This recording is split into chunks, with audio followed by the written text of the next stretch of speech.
Hey guys, it's Pablo96. Welcome to the first video of Provision, where in each video I will talk about the key factors that there are to sniping, because let's face it, there is a whole load of stuff to bear in mind.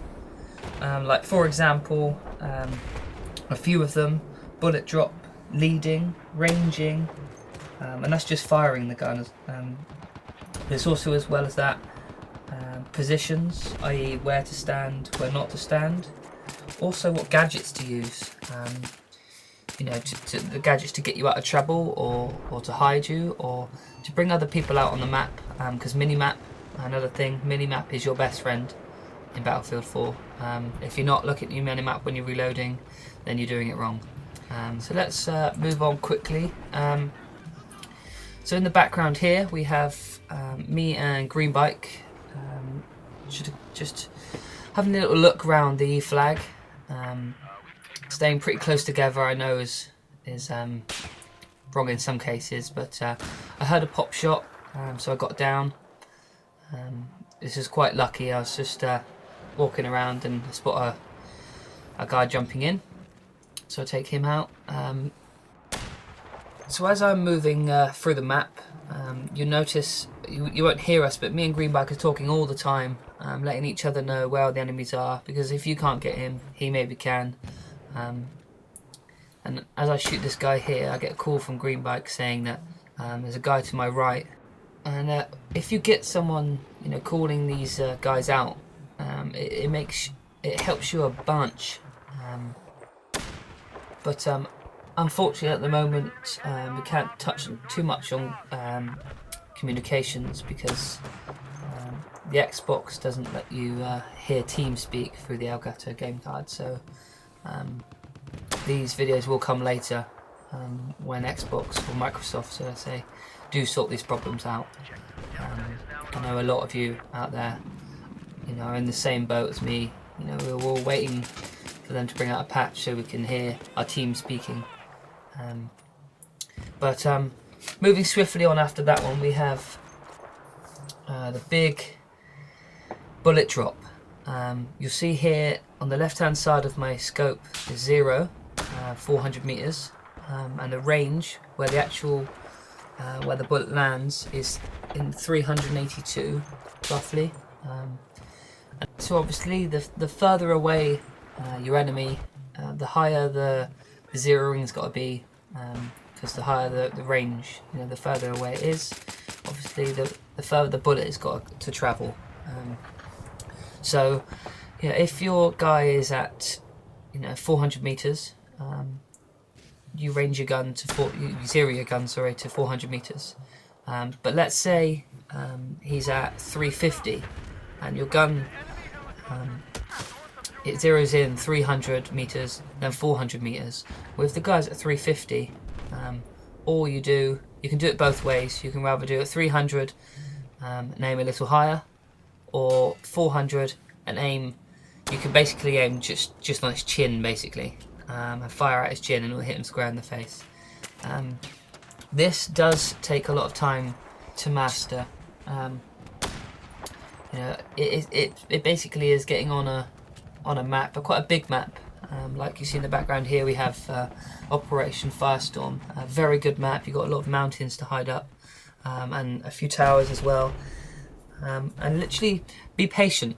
You know, if you can't hit moving targets, you're finding it hard to hit moving targets, you wait until you find, you know, one that's stationary, lying on top of a building, or standing in a doorway or on a window. Once you start practicing, a good tip is to go onto a hardcore server. I know everybody says everybody just goes onto hardcore with sniper rifles because it's one-shot kill, but it's a very good place to practice with your sniper rifles and practice bullet drop and leading, and because it does take one shot to kill people on hardcore.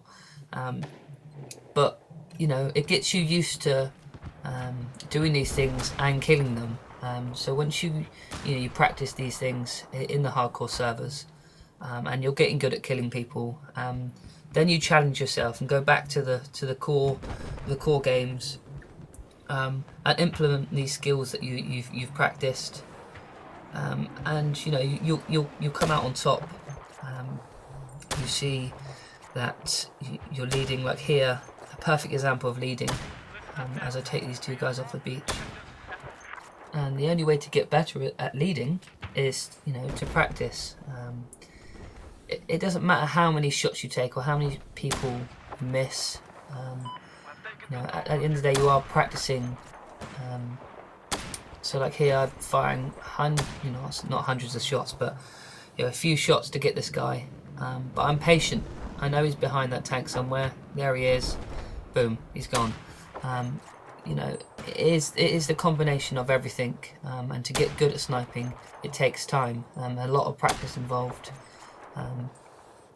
I've had experience in all sorts of games, so I'm used to sniping anyway. But if you just jumped onto Battlefield, not really played a first person shooter before, these things you have to bear in mind and practice. Because also there is no matchmaking in Battlefield 4, so it will literally chuck you into games with people that have played for ridiculous amounts of hours and have been practicing for ages, or maybe have just used sniper rifles since they've got the game. And you don't have a clue where these people are shooting you from. Even with the kill cams, you can only see a very small part of their body, and you know you need to practice before. It's unlike assault rifles and other classes. You know, you have a better chance, but with snipers, it's not the same. You do need a certain amount of skill first to snipe, and to snipe properly, getting those big kill to death ratios, and all stuff like that. On the subject of kill to death ratios, there is going to be another video out on this playlist on Provision about where to stand, not to stand, what buildings to hide in and stuff like that. Whereabouts in the buildings to hide in, should I say? Because you don't want to be, you know, standing out like a sore thumb on top of a building. You want to be hidden so no one sees you. To take, you know, advantage of